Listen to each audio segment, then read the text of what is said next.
Chapter 1: Crimson Hopes and Empty Chairs.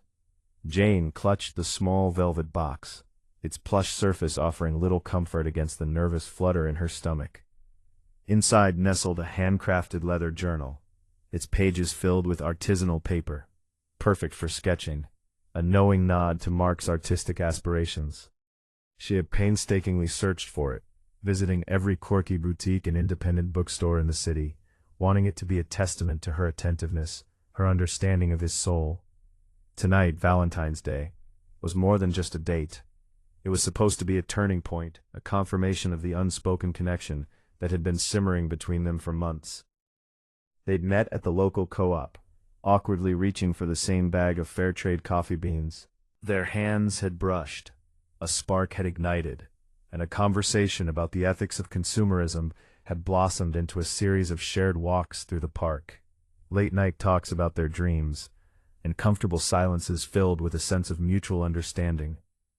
She'd imagined them as kindred spirits, two souls navigating the complexities of modern life with a shared sense of purpose and a deep appreciation for art and culture. Il Giardino Segreto, the Secret Garden, was a tiny Italian restaurant tucked away on a cobblestone side street, a hidden gem Jane had discovered while exploring the city.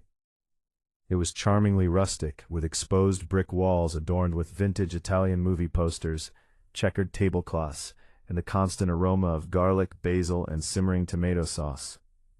It wasn't flashy or pretentious, but it exuded a warmth and authenticity that Jane believed mirrored her and Mark's own burgeoning relationship. She'd opted for a vintage, floral print dress, a departure from her usual jeans and t-shirt, and carefully applied a touch of mascara, wanting to appear effortlessly chic, but also true to herself. She'd arrived precisely at 7 p.m., fighting her way through the throngs of Valentine's Day revelers, a bouquet of sunflowers, Mark's favorite, clutched in her hand. She'd requested a table in the corner, hoping for a quiet, intimate setting. She checked her watch, then discreetly scanned the restaurant, her heart beating a hopeful rhythm against her ribs. No Mark. She tried to banish the creeping tendrils of doubt with a litany of positive affirmations. He was probably caught up at the art studio, putting the finishing touches on a new piece. Maybe the subway was running late. Maybe he'd gotten stuck helping a friend in need. He was always so selfless. At 7:20, the hostess, a petite woman with kind eyes and a warm smile, approached her table. "Signorina, Jane, correct? Your companion hasn't arrived yet?" Jane forced a smile, her cheeks burning with a mixture of embarrassment and mounting anxiety. "Yes, that's right. He might be a little delayed. Could you possibly give us a few more minutes?" The hostess nodded sympathetically, her gaze lingering a moment longer than necessary. Jane suspected she'd witnessed this scenario countless times before. Valentine's Day, she realized with a pang, was often a night of heightened expectations and crushing disappointments. By 8 o'clock, the initial anticipation had curdled into a bitter brew of frustration, self-doubt, and a growing sense of abandonment. She'd ordered a glass of Chianti, savoring each sip, trying to distract herself by studying the Italian phrases on the menu. But her mind kept drifting back to Mark, to the reasons he might not be here, to the possibility that she had completely misread their connection. The other couples in the restaurant, their faces illuminated by candlelight and animated with laughter, seemed to exist in a different reality, a world of effortless romance that she was excluded from. Mark wasn't coming. The realization hit her with the force of a physical blow, leaving her breathless and disoriented. She pulled out her phone, her hands trembling as she typed a message. "Hey Mark, just checking in. Everything okay? I'm at Il Giardino Segreto. Hope you're on your way." She pressed send and waited, her eyes glued to the screen, willing a response to appear. Minutes ticked by with agonizing slowness. The message remained stubbornly unread. At 8:30 she knew, with a certainty that settled deep in her bones, that he wasn't going to show up. She'd been stood up. It was a humiliation she hadn't anticipated, a rejection that cut deeper than she could have imagined. Tears welled up in her eyes, blurring her vision. She quickly dabbed them away with a napkin, desperate to maintain some semblance of composure. She couldn't allow herself to fall apart in public. Not here, not tonight. She summoned the hostess, her voice trembling slightly, as she explained that her date wasn't going to make it, and requested the bill. The hostess offered a profuse apology and insisted on comping her wine, but Jane refused, wanting to pay for her own sadness, her own wasted hope.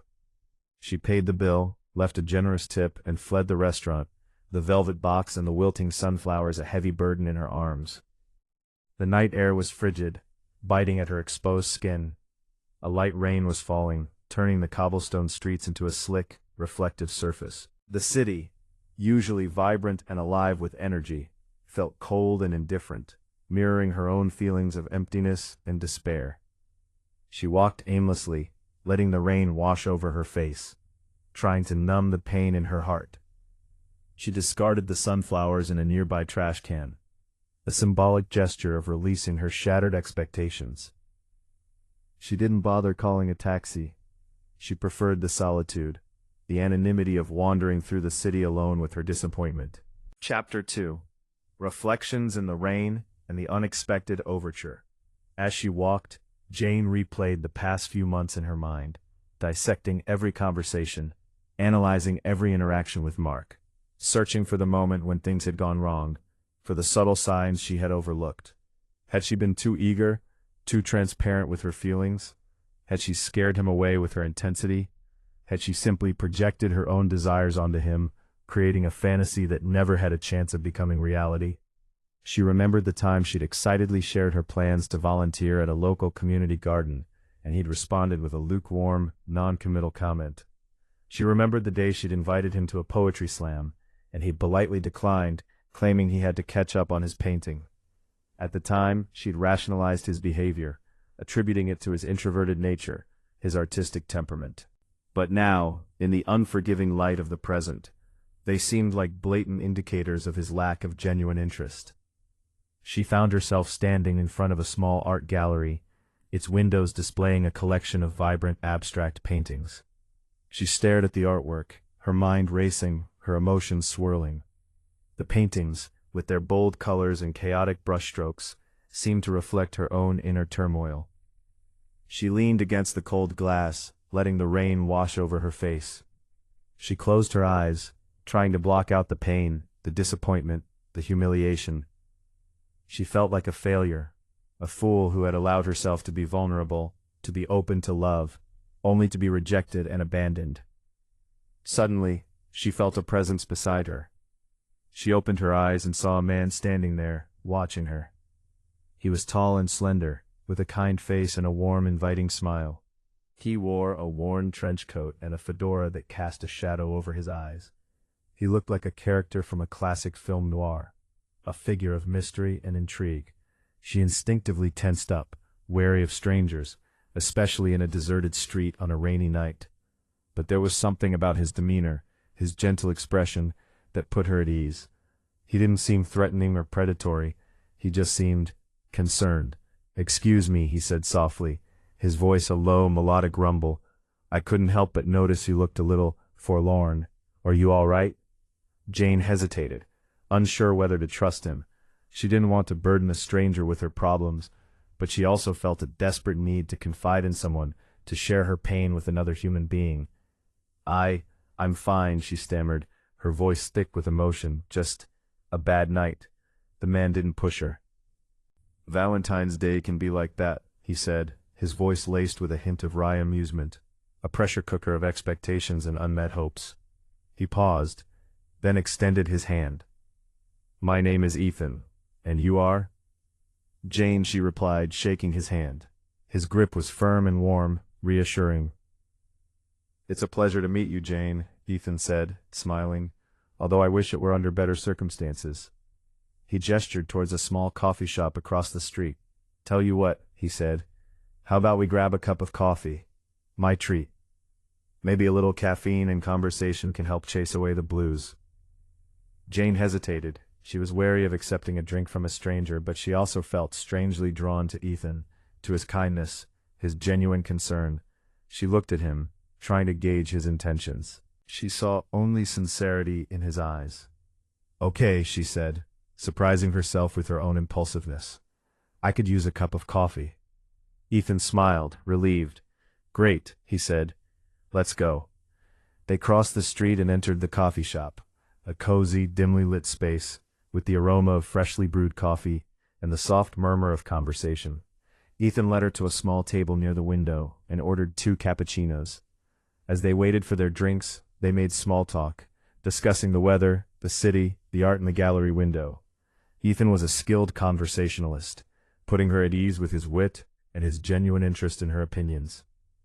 When their cappuccinos arrived, they settled into a more comfortable silence, sipping their drinks and watching the rain fall outside the window. Finally, Ethan spoke, his voice gentle. "So," he said, "what's got you looking so down on Valentine's Day?" Jane hesitated, then decided to be honest with him. She told him about Mark, about the months of hopeful anticipation, about the dashed expectations, about the humiliation of being stood up. Ethan listened patiently, his expression sympathetic. He didn't interrupt, didn't judge, didn't offer empty platitudes. He simply listened, allowing her to vent her frustrations, to release her pent-up emotions. When she finished, he took a sip of his cappuccino and said, "Well, Jane, I'm sorry to hear that. It sounds like Mark is a real jerk. You deserve better than that." Jane smiled, appreciating his blunt honesty. "Thanks," she said. "I know," Ethan continued, leaning forward, his voice dropping conspiratorially. "I've been there. Valentine's Day can be a cruel mistress. It sets you up for these grand expectations, and then, bam, reality hits you like a ton of bricks. Believe me, I understand." He paused, a wistful look crossing his face. "I used to put so much stock in this day, meticulously planning romantic gestures, buying extravagant gifts. One year, I even hired a string quartet to serenade my girlfriend in the park. Turns out she was seeing someone else. The whole thing was a complete disaster." Jane chuckled, surprised by his candidness. "A string quartet? That's ambitious." "Ambitious and utterly ridiculous, in hindsight," Ethan said, shaking his head with a self-deprecating smile. "I learned a valuable lesson that day. You can't force romance. It has to be genuine, it has to be organic. And if someone isn't willing to meet you halfway, it's their loss, not yours." He looked at Jane, his eyes filled with sincerity. "Mark's actions say more about him than they say about you. Don't let his lack of consideration diminish your worth. You're clearly a smart, interesting, and beautiful woman. Any guy would be lucky to have you." Jane felt a warmth spread through her chest, a comforting balm to her wounded pride. Ethan's words were surprisingly soothing, his perspective refreshing. He wasn't just offering empty platitudes. He was speaking from experience, from a place of genuine empathy. "Thank you, Ethan," she said, her voice sincere. "I really appreciate you saying that." "Of course," Ethan replied. "It's the truth. And sometimes all you need is a little perspective from a stranger to see things clearly." They talked for another hour, discussing their lives, their interests, their philosophies. Jane learned that Ethan was a screenwriter, struggling to make a name for himself in the industry. He was passionate about storytelling, about crafting narratives that explored the complexities of human relationships, the struggles of everyday life, the beauty of the ordinary. She told him about her love for anthropology, her fascination with ancient civilizations, her desire to travel the world and uncover hidden histories. She shared her dreams of working in a museum, of curating exhibits that would educate and inspire people. Ethan listened intently, his eyes sparkling with interest. He asked thoughtful questions, challenging her ideas, pushing her to articulate her passions more clearly. He made her feel seen, heard, and understood, something she hadn't felt with Mark. As they talked, Jane realized that she was genuinely enjoying herself. The sadness and disappointment that had consumed her earlier were slowly fading away, replaced by a sense of lightness. Ethan had a way of making her forget about her troubles, of making her feel like she was the only person in the room. As the coffee shop began to empty, Ethan checked his watch. "Well, Jane," he said, standing up, "it's getting late. I should probably let you get home." "Yeah, probably," Jane said, feeling a pang of disappointment that the evening was coming to an end.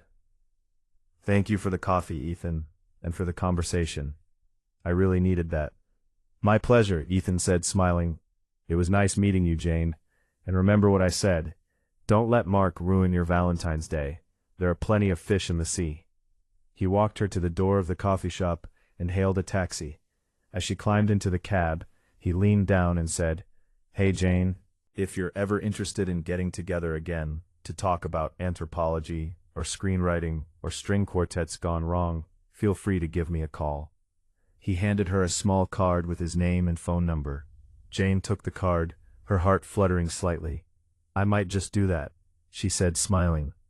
The taxi pulled away, leaving Ethan standing on the sidewalk, watching her disappear into the night. As Jane rode home, she stared at the card in her hand. Ethan's name was printed in elegant script, followed by his phone number. She felt a strange mix of excitement and trepidation.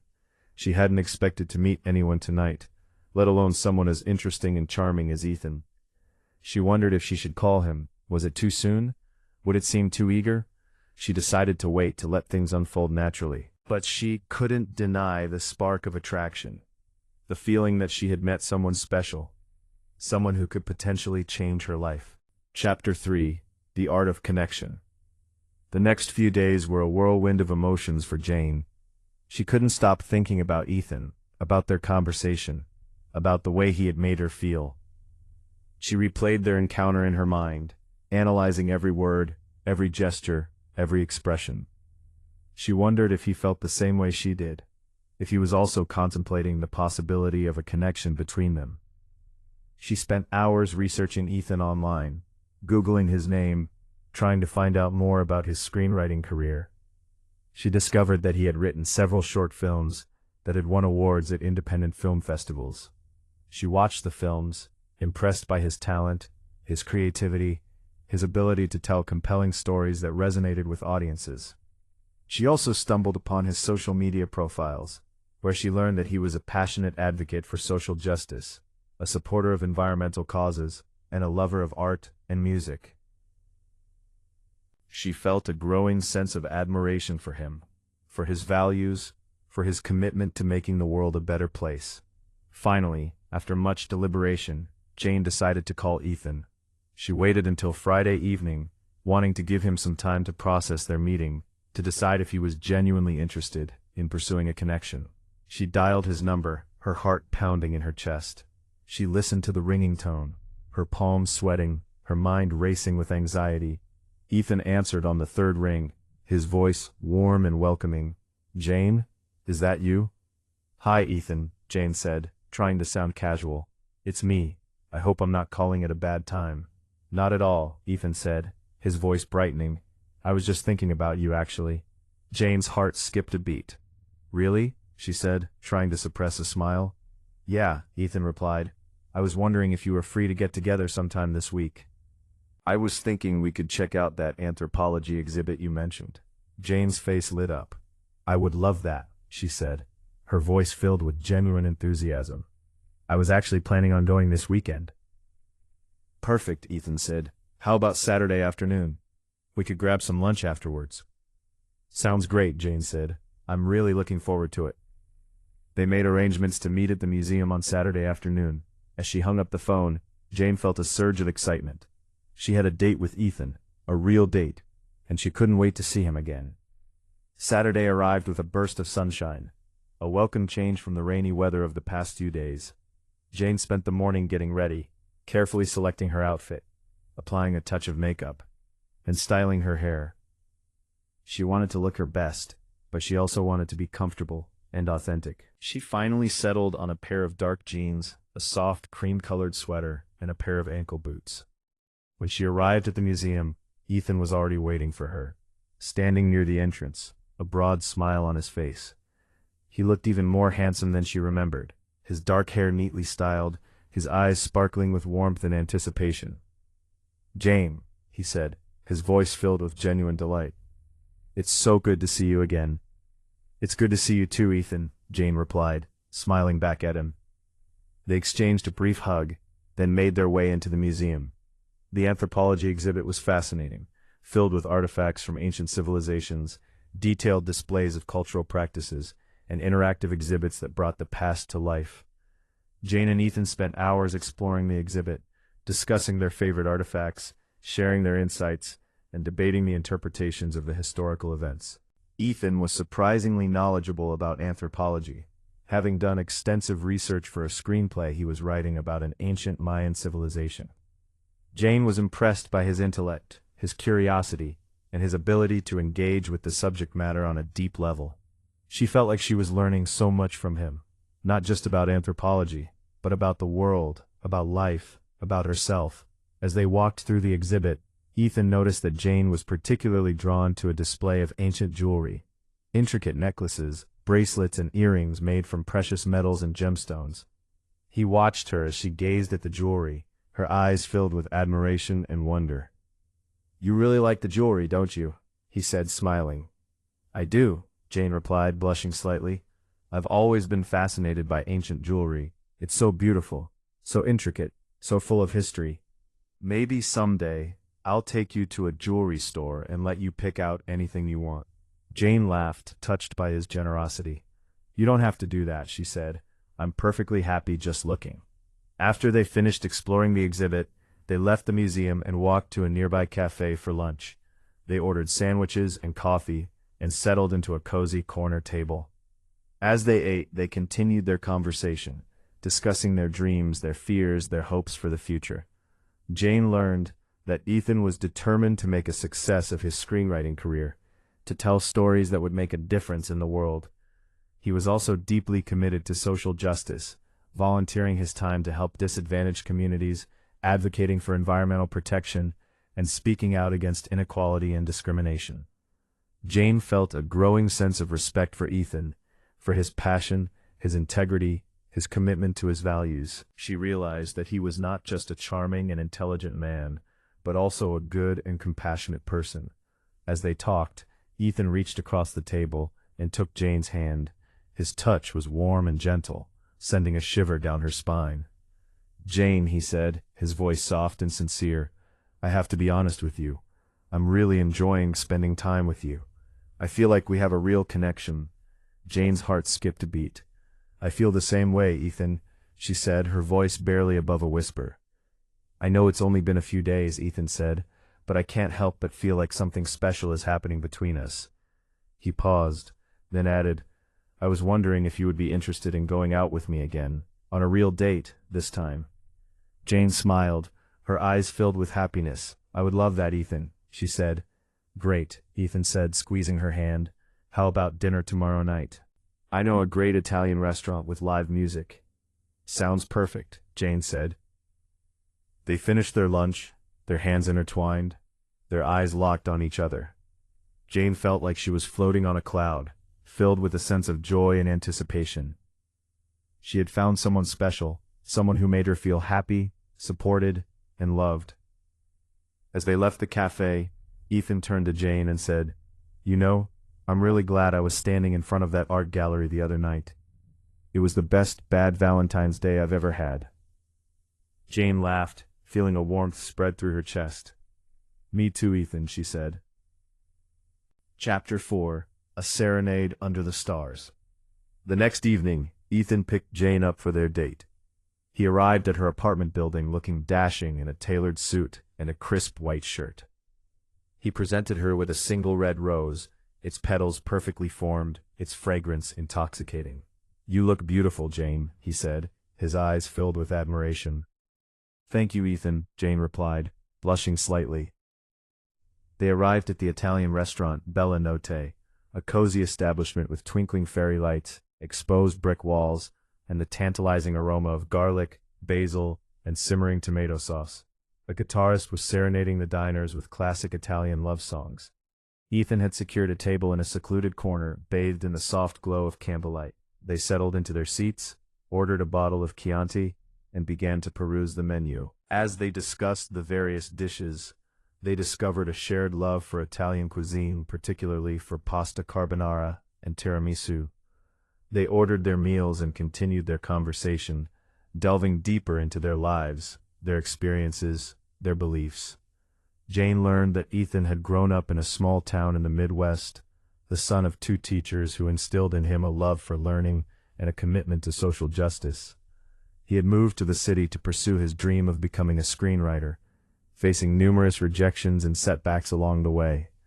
But he remained determined, fueled by his passion for storytelling and his belief that his words could make a difference in the world. Ethan learned that Jane had always been drawn to the past, captivated by the stories of ancient civilizations, intrigued by the mysteries of human history. She had chosen to study anthropology because she wanted to understand the origins of human culture, to explore the diversity of human experience, to learn from the mistakes and triumphs of those who came before us. As they shared their stories, Jane and Ethan discovered a deep connection, a shared understanding of the human condition, a mutual respect for each other's values and beliefs. They laughed, they cried, they debated, they explored, forging a bond that felt both familiar and exhilarating. When their meals arrived, they savored each bite, commenting on the delicious flavors, the fresh ingredients, the perfect balance of spices. As they ate, the guitarist began to play a particularly romantic song, That's Amore, a classic Italian love song that spoke of passion, devotion, and eternal commitment. Ethan looked at Jane, his eyes filled with tenderness. "You know, Jane," he said, his voice soft and sincere, "I feel like I've known you my whole life. I feel like we were meant to meet." Jane's heart fluttered. "I feel the same way, Ethan," she said, her voice barely above a whisper. Ethan reached across the table and took Jane's hand. He gazed into her eyes, his expression filled with love and adoration. "Jane," he said, "I know it's only been a few days, but I can't deny what I'm feeling. I'm falling in love with you." Jane's eyes welled up with tears. "I'm falling in love with you too, Ethan," she said, her voice choked with emotion. Ethan smiled, his face radiating happiness. He leaned in and kissed her, a tender, passionate kiss that sealed their fate. They finished their meals, their hands intertwined, their hearts overflowing with love.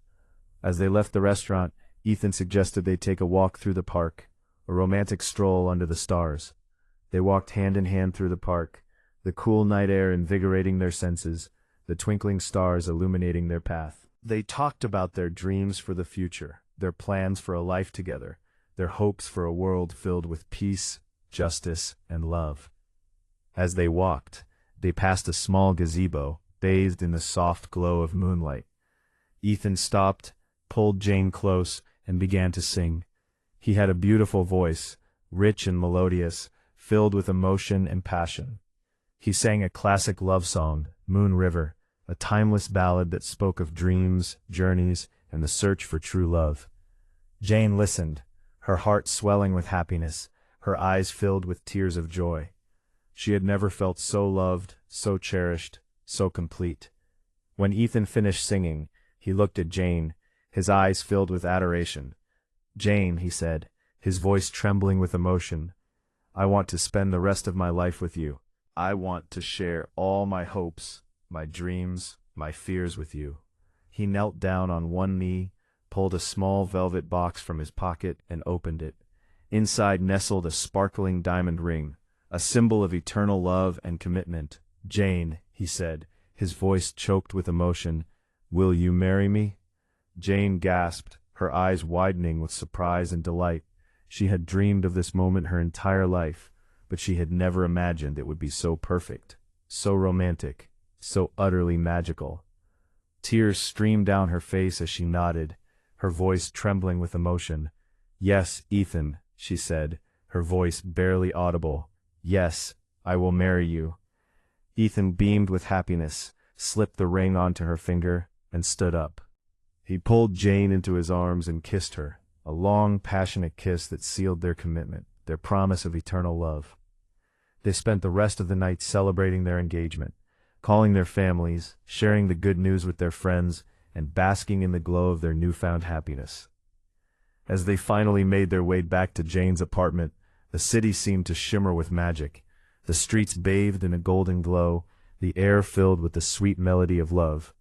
Ethan walked Jane to her door, his hand intertwined with hers, his heart overflowing with joy.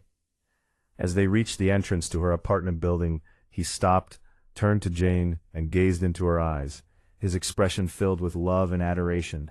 "I can't believe this is real," he said, his voice soft and sincere. "I can't believe I'm going to marry you." "I can't believe it either," Jane replied, smiling, her eyes sparkling with happiness. "It feels like a dream." "It is a dream," Ethan said, "a dream come true." He leaned in and kissed her, a gentle, tender kiss that spoke of promise, of commitment, of a future filled with love and happiness. As they pulled apart, Ethan reached into his pocket and pulled out a small silver key. He held it out to Jane. "This is the key to my apartment," he said, his voice trembling with emotion. "I want you to have it. I want you to know that you're always welcome in my home, in my heart." Jane took the key, her eyes filling with tears. "Thank you, Ethan," she said, her voice choked with emotion. "That means the world to me." "I love you, Jane," Ethan said, his voice soft and sincere. "More than words can say." "I love you too, Ethan," Jane replied, her voice trembling with emotion. "More than anything in the world." They kissed again, a long, passionate kiss that sealed their love, their commitment, their promise of a future together. As Jane finally went inside her apartment, she clutched the key in her hand, her heart overflowing with joy. She had found her soulmate, her partner for life, her true love. And it all started with a bad Valentine's Day, a chance encounter, and the courage to open her heart to a stranger. She knew that their journey wouldn't always be easy, that they would face challenges and obstacles along the way. But she also knew that they would face them together, hand in hand, their love a guiding light, their commitment a source of strength. As she drifted off to sleep that night, she dreamed of her future with Ethan, a future filled with love, laughter, adventure, and endless possibilities. She dreamed of their wedding day, a celebration of their love, a testament to their commitment, a promise of a lifetime together. And as she drifted deeper into sleep, she knew that she had finally found her happily ever after, a love story that was more beautiful, more magical, more perfect than anything she could have ever imagined. Epilogue, a Valentine's Day tradition.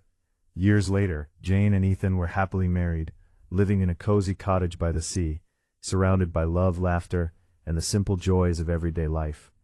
They had 2 beautiful children, a son named Samuel and a daughter named Emily, who filled their lives with endless joy and wonder. Every Valentine's Day they celebrated their love story, remembering the bad date, the chance encounter, and the magical spark that had brought them together. They would revisit the art gallery where they had first met, reliving the moment when their lives had changed forever. They would have dinner at Bella Notte, serenaded by the same guitarist who had played on their engagement night. And they would take a walk through the park, hand in hand, their love a constant reminder of the power of fate, the beauty of chance, and the enduring strength of the human heart. They also made it a tradition to help others who were struggling on Valentine's Day, volunteering at a local soup kitchen, visiting elderly residents at a nursing home, and offering words of comfort and support to those who were feeling lonely or heartbroken. They wanted to share their happiness with others, to spread the message of hope, and to remind everyone that even on the darkest of nights, love can always be found if you just open your heart and believe. And as they celebrated each Valentine's Day, they would always remember the lesson they had learned that fateful night. That love can come in the most unexpected places, that sometimes the greatest blessings come disguised as disappointments, and that even a bad Valentine's Day can lead to a lifetime of happiness if you just keep your heart open to the possibilities. Chapter 5. The Unexpected Promotion and the Question of Ambition. Several years into their marriage, with Samuel just starting kindergarten and Emily a toddler, Jane received an unexpected offer, a promotion to head curator at a prestigious, nationally recognized museum in their city. It was the opportunity she'd dreamed of, but it came with a demanding schedule, increased travel, and a significant shift in her work-life balance. That evening, Jane came home, her eyes sparkling with excitement. She poured herself a glass of wine, and after ushering the children off to play, turned to Ethan. "I have news," she announced, a nervous smile playing on her lips. Ethan braced himself, sensing something significant was coming. "Good news, I hope." Jane took a deep breath. "The museum, they offered me the head curator position." Ethan's initial reaction was one of pure joy. He knew how much this meant to Jane. "Honey, I'm so proud of you." He rushed to embrace her, but he felt a subtle hesitation in her response. "It's amazing, yes," Jane said, pulling back slightly. But it's a lot. It's a lot more responsibility, a lot more travel, and it will mean long hours, especially at first. The reality of the situation began to sink in. Ethan, who was enjoying a period of relative stability in his writing career, suddenly felt a pang of uncertainty. He had always envisioned them as a team, balancing work and family life, but this promotion seemed to throw that carefully constructed equilibrium into disarray. "What does this mean for us?" he asked, his voice carefully neutral. Jane's eyes clouded with concern. "That's what I wanted to talk to you about. I don't want this to change us, Ethan. I've worked so hard for this." Over the next few weeks, they had countless conversations, honest and sometimes difficult, about their fears and expectations. Jane reassured Ethan that her family would always be her priority, but she also needed to pursue her professional passions. Ethan, in turn, recognized that Jane's fulfillment was essential to their overall happiness. They explored practical solutions, hiring a part-time nanny to help with childcare, renegotiating household responsibilities, and scheduling dedicated couple time. But the challenge wasn't just about logistics, it was about shifting their mindsets. Ethan had to let go of traditional notions of masculinity and embrace a more supportive role. He found himself volunteering as a soccer coach, something he never imagined doing, and surprisingly enjoyed the boisterous energy of the team. He also started taking on more of the cooking, experimenting with new recipes, and discovering a hidden talent for creating culinary masterpieces. Jane had to learn to delegate and trust others to help with childcare and household chores. It was difficult for her to relinquish control, but she realized that she couldn't do it all on her own. She also made a conscious effort to be more present when she was with her family, putting away her phone and focusing on their needs. Ultimately, they emerged stronger, their bond deepened by their shared commitment to supporting each other's dreams. They learned that ambition didn't have to be a threat to their relationship. It could be a source of inspiration and growth. Chapter 6: The Unexpected Guest and the Tests of Loyalty. Years later, with both children in middle school, a figure from Ethan's past reappeared, his college sweetheart Olivia, who was now a successful Hollywood producer. Olivia offered Ethan a potentially life-changing opportunity to write and executive produce a major television series based on his novel. The email arrived on a Tuesday afternoon. Ethan, sipping a cup of lukewarm coffee, almost dismissed it as spam. But then he saw the sender's name, Olivia Thorne. His heart skipped a beat. Olivia. He hadn't thought about her in years, not consciously anyway. But her name still held a certain power, a reminder of a past life, of dreams and ambitions that had once burned so brightly. He opened the email, his fingers trembling slightly. Olivia's words were warm and effusive, filled with praise for his novel, which she had apparently rediscovered after all these years. She was in town, she wrote, and would love to meet up to discuss a potential project. Ethan felt a surge of excitement, followed by a wave of guilt. He hadn't told Jane about Olivia. He hadn't wanted to stir up any old feelings, any unnecessary anxieties. He met Olivia for coffee the next day, telling Jane he had a meeting with his agent. Seeing her again was a shock. She was even more stunning than he remembered, radiating confidence and success. She launched straight into her pitch, describing her vision for a television series based on his novel, a project that could catapult him into the Hollywood stratosphere. Ethan was captivated. He had always dreamed of seeing his work adapted for the screen, but he had never imagined it would actually happen. And with Olivia at the helm, it seemed almost inevitable. But as he spent more time with Olivia, working on the project, attending meetings and discussing creative ideas, a familiar tension began to grow between him and Jane. She sensed that something was amiss, that he was holding something back. "You seem distracted lately," she said one evening as they were preparing dinner. "Is everything okay?"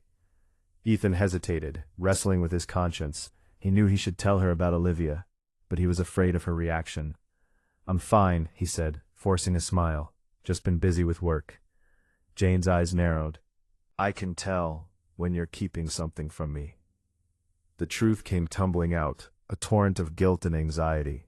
Jane listened in silence, her expression unreadable. When he had finished, she turned and walked away, leaving him standing alone in the kitchen, filled with a profound sense of dread. Over the next few days, the atmosphere in their home was icy. Jane was distant and withdrawn, barely speaking to Ethan. He knew he had hurt her, and he wasn't sure how to fix it. He tried to explain, to apologize, to reassure her that his feelings for her had never wavered. But she wouldn't listen. The trust, the foundation of their relationship, had been shaken. Ethan realized that he was at a crossroads. He had to choose between his dreams and his marriage, between the allure of Hollywood and the love of his life. The decision was agonizing, but in the end, his heart knew the answer. Chapter 7. The Choice Made and the Path Forward. One evening, as Jane sat quietly reading in their living room, Ethan sat beside her, taking her hand in his. "Jane," he said, his voice trembling, "I've made a decision." Jane looked up at him, her eyes filled with a mixture of apprehension and hope. "I'm not going to do the television series with Olivia," he said. "I can't. My life, my family, my happiness, it's all here with you." Jane's face softened, relief washing over her. Tears welled in her eyes. "Oh, Ethan," she whispered, "I'm so glad." He pulled her close, holding her tightly. "I'm so sorry for hurting you, for making you doubt my love for you," he said. "It will never happen again." The healing process was slow and gradual, but they were both committed to rebuilding their trust and strengthening their bond. Ethan severed all but professional ties with Olivia and made sure their communication was public and transparent. He recommitted himself to their shared life, to their family, to their love. They started attending marriage counseling, a safe space to discuss their feelings and learn better communication skills. And slowly, painstakingly, they began to heal. They remembered why they had fallen in love in the first place, the shared values, the deep connection, the unwavering support they had always provided for each other. Ethan eventually found a way to get his book adapted, although it was done on a smaller scale, with a director who shared his vision, and without the Hollywood glitz and glamour. Jane and Ethan emerged from this challenging period stronger than ever, their love reaffirmed, their commitment to each other unwavering. They had faced the test of loyalty, and they had emerged victorious. Chapter 8. The Midlife Stirring, Reevaluating the Script. Years settled into a comfortable rhythm. The kids were thriving, careers were humming, and the quiet predictability of suburban life had its own subtle charm. But beneath the surface, both Jane and Ethan felt a simmering restlessness, a quiet yearning for something more. They were approaching their mid-50s, and the awareness of time's relentless march stirred a desire for reevaluation. One blustery autumn evening, Jane found herself staring out the window at the swirling leaves, a profound sense of unease settling over her. The museum work, though intellectually stimulating, felt increasingly predictable. The awe she once felt for ancient artifacts had dulled, replaced by a sense of routine. She had dedicated her life to preserving the past, but what was she doing to shape the future? Ethan, too, felt a sense of creative stagnation. His writing had become formulaic, driven by deadlines and commercial demands rather than genuine passion. He longed to tell stories that mattered, stories that challenged the status quo and sparked meaningful conversations. He started sketching out a new screenplay, a gritty, politically charged drama that was a far cry from the feel-good comedies he had been churning out. But he lacked the confidence to fully commit, fearing criticism and failure. The growing unease manifested in different ways. Jane became withdrawn and contemplative, spending hours alone in her study, poring over books on philosophy and social justice. Ethan became restless and irritable, snapping at the children, neglecting his writing, and spending evenings lost in thought. One Sunday morning after a particularly tense breakfast, Jane finally confronted Ethan. "What's going on with you?" she asked, her voice laced with concern. "You haven't been yourself lately." Ethan hesitated, then poured out his anxieties, his fears, and his growing sense of creative dissatisfaction. Jane listened patiently, her eyes filled with empathy. When he had finished, she took his hand.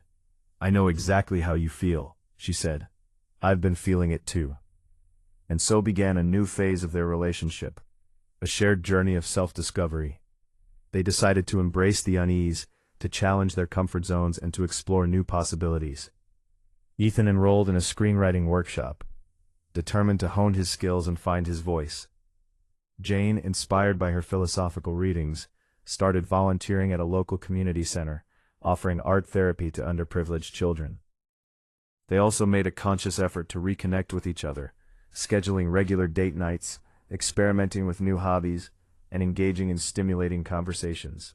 They realized that their midlife crises, though unsettling, could also be an opportunity for growth, a chance to rediscover their passions and deepen their connection.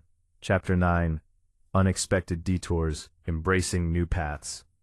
As Jane and Ethan delved deeper into their respective journeys of self-discovery, they encountered unexpected detours and challenges. Ethan's screenwriting workshop was a humbling experience. He was surrounded by talented young writers, brimming with fresh ideas and uninhibited creativity. He felt like an old dinosaur, out of touch and irrelevant. He started to question whether he still had what it took to succeed in the competitive world of Hollywood. Jane, too, faced her own set of obstacles. The art therapy sessions at the community center were emotionally draining, exposing her to the harsh realities of poverty and inequality. She began to feel overwhelmed, questioning whether she was making a real difference. One particularly difficult evening, Jane came home from the community center, exhausted and discouraged. She found Ethan slumped in his chair, staring blankly at his computer screen. "I don't know if I can do this," Ethan said, his voice filled with despair. "I'm not good enough. I'm washed up." Jane sat down beside him and took his hand. "Don't say that," she said. "You're an amazing writer. You have so much to offer." "But what if I fail?" Ethan asked. "What if I make a fool of myself?" "So what?" Jane said, her eyes sparkling with determination. "Failure is just a stepping stone to success. It's how we learn and grow."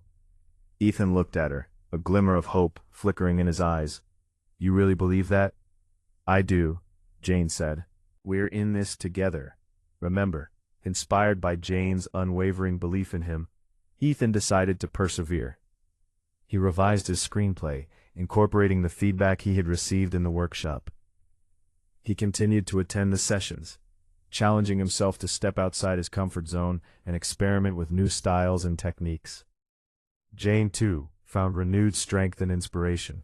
She realized that even small acts of kindness could make a big difference in the lives of the children she worked with. She started to focus on their strengths, celebrating their creativity and helping them to express their emotions through art. They also found ways to support each other's efforts. Jane helped Ethan brainstorm ideas for his screenplay, offering her insights and perspectives. Ethan, in turn, helped Jane organize an art exhibition at the community center, showcasing the children's artwork and raising awareness about the center's mission. Through these unexpected detours and challenges, they learned the importance of resilience, perseverance, and unwavering support. They realized that their journey of self-discovery was not just about finding their own paths, but about helping each other to reach their full potential. Chapter 10: A Shared Canvas, Painting a New Future Together. Years passed, marked by both triumphs and setbacks. Ethan's screenplay, though initially rejected by several studios, eventually caught the attention of a small independent film company. The film was a critical success, winning several awards and launching his career in a new direction. Jane's work at the community center blossomed, transforming the lives of countless children and earning her recognition as a community leader. She eventually decided to retire from the museum, dedicating herself full-time to her work at the center. They also made time for travel, exploring new cultures, and immersing themselves in new experiences. They volunteered at an elephant sanctuary in Thailand, trekked through the Himalayas, and learned to tango in Argentina. One warm summer evening, as they sat on their porch, watching the sunset paint the sky in vibrant hues, Jane turned to Ethan. "We did it," she said, her voice filled with a mixture of pride and gratitude. "We reinvented ourselves." Ethan smiled, taking her hand. "We reinvented ourselves together," he said, "and it's been the best adventure of my life." They realized that their relationship was like a shared canvas, constantly evolving and adapting to the changing colors of their lives. They had learned to embrace change, to support each other's dreams, and to celebrate the beauty of their shared journey. Their love story, which had begun with a bad Valentine's Day, had blossomed into a masterpiece. And so, as the sun dipped below the horizon, casting long shadows across their porch. Jane and Ethan held hands, their hearts overflowing with gratitude. They had weathered storms, embraced change, and discovered new depths of love and commitment. Their Valentine's Day tradition, now spanning decades, served as a reminder of their unlikely beginning, the spark that ignited their enduring flame. Each year they still revisited the art gallery, not just out of habit, but to remember the nervous excitement of that fateful day, the awkward conversation that blossomed into a lifetime of shared dreams. They continued to dine at Bella Notte, the scent of garlic and basil transporting them back to their engagement night, the guitarist's melodies weaving through their shared memories. Their children, now grown with families of their own, carried on the Valentine's Day tradition, adding their own unique touches, but always honoring the essence of their parents' love story. They understood that true love wasn't about grand gestures or perfect moments. It was about unwavering support, open communication, and a willingness to embrace the messy, unpredictable, and ultimately beautiful journey of life together. As the stars began to twinkle in the night sky, Jane leaned her head against Ethan's shoulder, a contented sigh escaping her lips. They had built a life filled with love, laughter, adventure, and purpose. They had faced challenges with courage, celebrated triumphs with joy, and always returned to each other. Their story wasn't a fairy tale, but it was real. It was a testament to the power of love to endure, to adapt, and to transform. It was a reminder that even a bad Valentine's Day can lead to a lifetime of happiness, if you are open to the possibility. And if you find someone who is willing to walk alongside you, hand in hand, through all the twists and turns that life may bring. And as they sat there, bathed in the soft glow of the moonlight, they knew that their love story, like the stars above, would continue to shine brightly, a beacon of hope and inspiration for generations to come. Their shared canvas was complete, a masterpiece, painted with the vibrant colors of a life well lived, a love story that would endure for all time.